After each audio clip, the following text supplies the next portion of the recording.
What's going on, everybody? It's Salvaje and I'm back with another Fortnite Save the World video. So this is Dragon Scorch for new players. Now Dragon Scorch is a ninja in Fortnite Save the World that is very powerful. A really good area of effect ninja that is very effective in the early game, mid game, as well as the late game of Fortnite Save the World. Before I get into the video, I just want to point out, if you haven't watched my best ninjas of Fortnite Save the World, make sure that you check that out, as well as my 25 ninja tips video and my 3 essential ninja tips video. On the top right side of the screen, you guys can click on the letter I, and the videos are going to be there if you guys want to watch them after you're done watching this video. So those videos are just going to give you a lot of knowledge when it comes down to playing ninjas in Fortnite Save the World. So with that said, let's get started. Do keep in mind that you can go into your collection book, click on ninjas, and then on Dragon Scorch, and then you can recruit Dragon Scorch from your collection book. If you're a brand new player, sure, I absolutely recommend that you recruit Dragon Scorch from the collection book. It's only 100 rare flux and 80 training manuals, which isn't really that much. However, if you're in Stonewood and Plankerton, you might want to maybe hold off on it unless you have, I would probably say if you have 300 training manuals, definitely get the blue version of Dragon Scorch, or just get the legendary version if you have the training manuals that you need, because training manuals are really important when you first start out, okay? But the point is though, Dragon Scorch is really worth it. So yeah, honestly, the training manuals are going to be worth it. Dragon Scorch has the Wings of the Dragon ability, which is going to be increasing his Dragon Slash by 3 tiles. And it's going to be increasing the width of the damage that Dragon Slash is going to be doing by 2 tiles. And you get an extra 25% to your Dragon Slash. So the point is, you're going to be getting an amazing AoE attack that is very powerful. And as you guys can see, you can take a blue Dragon Scorch all the way up to level 40. So again, if you can't recruit the legendary version, it's all good.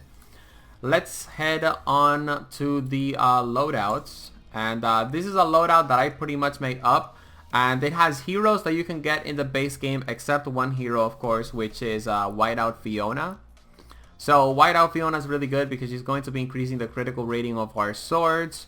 But if you don't have Whiteout Fiona, you can go with Shuriken Master Sarah, which is also part of the base game. She's going to be adding 1 extra throwing stars, and throwing stars are lethal. They're really good. So let's head on to the support heroes, yeah? So I'm using Deadly Blade Crash. She's just going to be slowing down Husk every time I apply a melee critical hit. So that's really important. I have Whiteout Fiona, like I said, because I want more critical damage from my sword. But again, you can just use, not Untitled Sarah, Shuriken Master Sarah. Forge Fate is a hero that you obtain once you complete Canny Valley Storm Shield Defense 2. There's going to be a quest that you have to do, and you know, the quest is going to give you Forge Fate. I don't want to drop too many spoilers, so that's why I didn't really mention too much about Forge Fate. But yeah, you can get Forge Fate from the base game. You just need to be in Canny Valley and complete Storm Shield Defense 2, and then go to Hero Quest. So the next hero that I'm using is Lotus Assassin Sarah. She's just going to be giving me more melee damage, simply put. Oh, and of course, we are going with Forge Fate because like that we can do the secondary attack of our sword as well. And for the last slot, we have Sword Master Ken. He's going to be increasing our sword damage when we have Shadow Stance. Now, I just want to point out, you don't need Sword Master Ken, but if you do have him, he's very helpful. For my gadgets, I'm going to be going with Hover Turret, as well as Adrenaline Rush. And we have the Dim Mak team perk, which is a base game team perk, and the Dim Mak team perk basically makes you unkillable as a ninja, as long as of course you're getting kills in Shadow Stance. And in this video, I'm going to be teaching you guys how to do just that. So one of the most important things about Dragon Scorch is area of effect, which means that you always want to be in situations where there's going to be a lot of husk around you. For the gameplay example in the background, I'm going to be using the mission Destroy the Encampments, because that's a mission that is always going to have a lot of husk around you. But if you're doing a defensive mission, make sure that you apply the tips that I'm about to give you guys in defensive type missions by camping in the enemy spawn. And if you want more tips on camping the enemy spawn with Dragon Scorch, you need to check out my 25 ninja tips video, guys. That video is extremely helpful. But for the most part with Dragon Scorch, what I like to do is I like to use the Dragon Slash, and then if there's a lot of enemies around still, I'm going to be going for the Throwing Star. You guys have to understand that Throwing Star has the Piercing Rounds ability. Piercing Rounds. The Throwing Stars has the Piercing ability, okay? And it's going to be damaging a lot of Husk. And when you have a ton of Husk around you or where you're camping a spawn, being able to manage Husk is something that is very, very helpful. Now, if you're a brand new player, always make sure that you're using your abilities, because of course that's what this video is for, brand new players. But yeah, always make sure that you guys are using your abilities, but you're also using your abilities in a very smart way. So, for example, I'm going to be using my Dragon Slash, but sometimes I don't really need to throw Throwing Stars because I'm using a Dragon Slash and I'm putting myself in a position where there's a lot of enemies. So that's where I'm going to be throwing my Smoke Bomb ability, for example.